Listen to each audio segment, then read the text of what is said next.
The runner who finished last but won hearts. Have you ever seen someone finish last and still get a standing ovation? Have you ever witnessed a race where the slowest runner became the truest champion? What if I told you the most powerful victory isn't about crossing the line first, but about refusing to stop? This is the unforgettable story of a man who didn't win gold, yet won the hearts of millions. A man whose pain became his power, and whose slow steps echoed louder than thunder. It was late afternoon at the Olympic Stadium. The marathon had ended hours ago. The crowd had celebrated the winners, the medals were already shining around proud necks. Most seats were empty now. Only the cleaning staff and a few journalists remained. And then, a small murmur spread through the quiet. Someone pointed toward the tunnel and whispered, "Wait, is that another runner?" Through the long, dim entrance of the track, a single figure appeared. A man limping, half-bent, with a bandage wrapped tightly around his knee. Every step looked painful, yet purposeful. The announcer's voice echoed through the half-empty stadium, "Ladies and gentlemen, please remain in your seats. The final marathon runner, John Akari, is about to finish his race." The few who were still there stood up. They began to clap slowly, softly at first, then louder and louder. Rewind the clock a few hours earlier. At the 19th kilometer, John had been running strong, mid-pack, breathing steady, focused. Then, in a narrow corner, another runner brushed his elbow. He stumbled, lost his balance, and crashed hard onto the gravel road. Pain shot through his leg like fire. His knee was dislocated. Blood trickled down to his shoe. He rolled over, clutching his leg, gasping in agony. Medical staff rushed toward him. "Don't move," they said.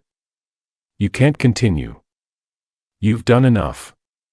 John looked at them, breathing heavy, face pale, and whispered words that would echo forever. "My country didn't send me here to start the race, they sent me here to finish it." He refused the stretcher. He tied his knee with the bandage from his own kit. And with trembling hands, he stood up. One step, another, and another. Every step was a battle. Every breath, a scream he refused to let out. But he kept going, because to him, quitting wasn't an option. The marathon stretched on endlessly. One by one, other runners finished. The sun began to dip below the horizon. Roads started to reopen, volunteers packed up tables, photographers left the track.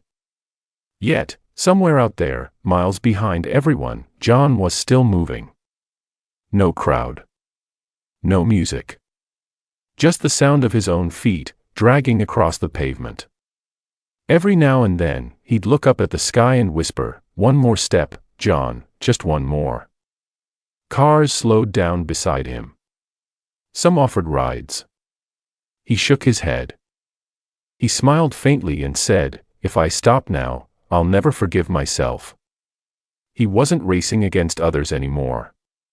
He was racing against doubt, pain, and time itself. By the time John reached the final kilometer, darkness had fallen. The air was cold, the lights of the stadium faint in the distance.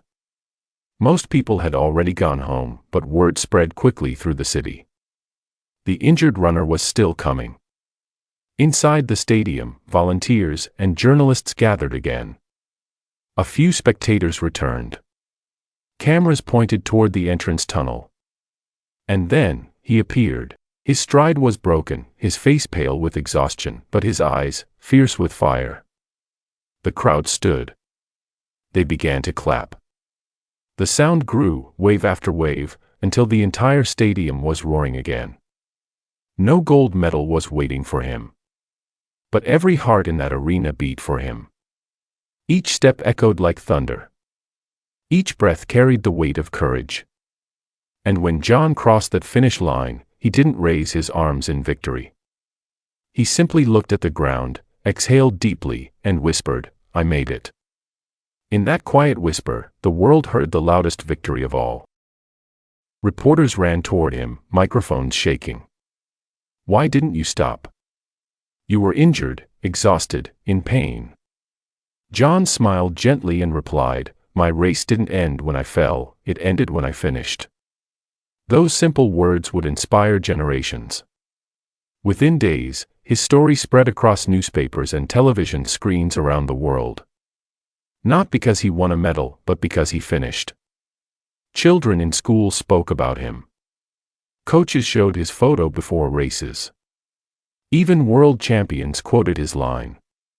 "They didn't send me to start, they sent me to finish," because deep down, we all recognized ourselves in him. We've all fallen. We've all wanted to quit. And we've all felt that moment when pain whispers, "Stop." But John taught us something powerful. That real victory isn't crossing first, it's crossing despite everything. Life, too, is a marathon. Some people sprint ahead, success comes fast and easy. Others stumble, face injuries, get lost, or left behind. But the finish line is never about speed. It's about spirit. When you fall, remember John. When you're tired, remember his limp. When you feel invisible, remember that even when the world stopped watching, he kept moving. Because greatness isn't built in moments of applause. It's built in silence. In struggle. In the miles no one sees. Every time you rise after falling, every time you try again after failing, you are winning your race. And maybe, just maybe, your journey will inspire someone else to keep going too. Years later, John retired quietly from running. He never became a world champion, never signed endorsements. But he became a symbol, a reminder that the heart of an athlete, and the heart of a human, beats strongest in defeat. At a school event, a child once asked him, "Did it hurt?" John smiled and said, "Yes. It hurt every step, but I learned that pain fades, regret does not." And that is what separates winners from quitters. The willingness to hurt a little longer, just to finish what you started. So remember, the world may not always see your struggle. They may not clap for your small steps. But keep moving. Because the journey is yours.